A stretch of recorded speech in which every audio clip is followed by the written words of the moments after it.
High বন্ধুরা, আমি চলে এসেছি। দেখো, আমি বলেছিলাম জন্মাষ্টমীর পুজো নিয়ে একটা বড় ব্লগ ভিডিও বানাবো, তো সেইটা নিয়ে আমি চলে এসেছি। দেখো, সকালবেলা উঠে আমি ঠাকুর ঘরের সামনটা ভালো করে পরিষ্কার করে নিলাম। জল হয়ে এত স্যাঁতস্যাঁতে স্যাঁতলা পড়ে গিয়েছিলো, সেই জন্য পরিষ্কার করে ভালো করে মুছে নিয়েছি। নিয়ে এবার আমি পুজোর জন্য রেডি হব। স্নানটা করে নিয়েছি, নিয়ে এবারে আমি থালা বাসনগুলো মেজে নিয়ে নিচ্ছি ঠাকুরের, নিয়ে ভালো করে ধুয়ে নেব। নিয়ে ফুলটা তুলে নিচ্ছি গাছে থেকে। এই দেখো, আমার দিদিভাই গাছে থেকে আমের ডোকটা পেড়ে দিয়ে দিচ্ছে, আর আমি এদিকে তুলসী পাতাটা পেড়ে নিয়ে চন্দনটা বেটে নিয়ে নিচ্ছি। তো চন্দন বাটা হয়ে গিয়েছে, এবার আমার গোপালের স্নান করাবো, তাই জন্য গোপালের ড্রেসগুলো বার করে নিচ্ছি। গোপালের এই জামাগুলো কিনে নিয়ে এনেছিলাম, আর মুকুটটাও কিনে নিয়েছি। এবার আমার গোপালকে ঘি মধু দিয়ে ভালো করে স্নান করাবো। গোপালকে ভালো করে স্নান করে নেব। আজকে আমার গোপুর জন্মদিন, তাই জন্য ভালো করে স্নান করে ওকে ভালো করে মুছিয়ে দেব।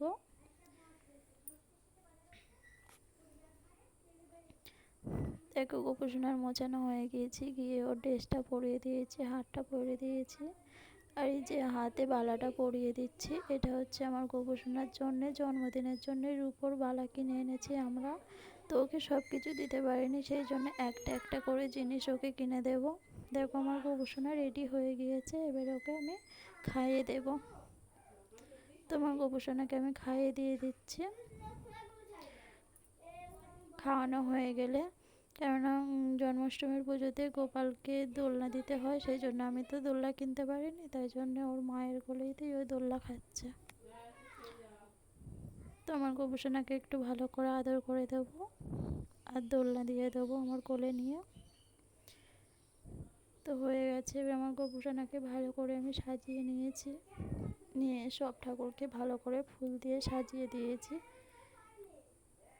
দিয়ে এবার আমার গোপু সোনার জন্য ভোগ বানাবো। দেখো, তালটা ছেনে নিচ্ছি, কেননা জন্মাষ্টমীর পুজোতে তালের বড়া দিতে হয়। আমি সব রকম সবজি কেটে নিয়েছি। এই দেখো, তালের বড়াটা ভাজছি, তালের বড়াটা রেডি হয়ে গিয়েছে। আর সব রকম ভাজা একটা একটা করে কেটে ভেজে নিয়েছি, আর এদিকে ফলটাও কেটে নিচ্ছে, আর এদিকে ভাজাটা হচ্ছে। একটা একটা করে সব রকম ভাজা ভেজে নেব। আর গোপু সোনার সবচেয়ে প্রিয় নারকেল নাড়ু, সেটাও প্রায় বানানো হয়ে গিয়েছে। আর এদিকে সুজিটাও হয়ে গিয়েছে, আর এদিকে গোপু সোনার ভোগ পায়েস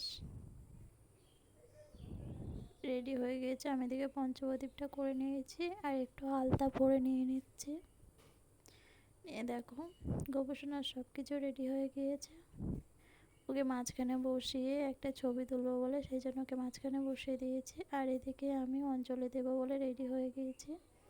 আমি একটা গোপী ড্রেস পরে নিয়েছি। এই ড্রেসটা পরে আমাকে কেমন লাগছে তোমরা কিন্তু অবশ্যই জানাবে।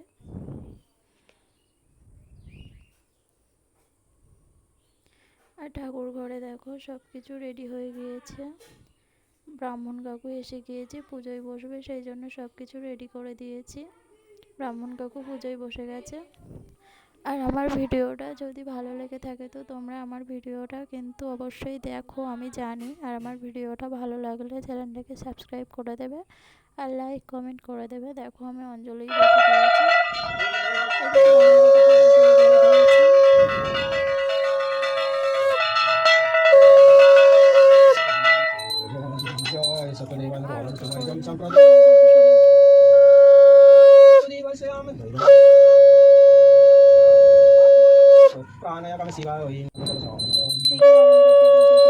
তোমাদের কাদের কাদের কার বাড়িতে জন্মাষ্টমী পূজা হয়েছে আমাকে কিন্তু অবশ্যই জানাবে। আর তোমরা কারা কারা গোপাল সোনাকে ভালোবাসো আমাকে কিন্তু অবশ্যই জানাবে। আমি তো গোপাল সোনাকে ভীষণ ভালোবাসি, কেননা আমার এখন সন্তান নেই, সেই জন্য সন্তান হিসেবে আমি গোপালকেই মানি।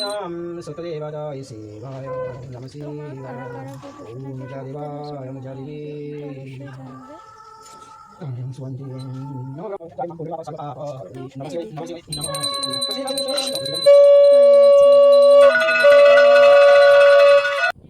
পুজো হয়ে গিয়েছে, আমি লাস্টে প্রণামটা করে নিচ্ছি। আর আজকের একটা ভিডিও বানাবো ভাবলাম, সবাই করছে এই ভিডিওটা, সেই জন্য আমিও একটা ভিডিও বানিয়ে নিলাম। পরে না, বোতলটাই ভালো নয়।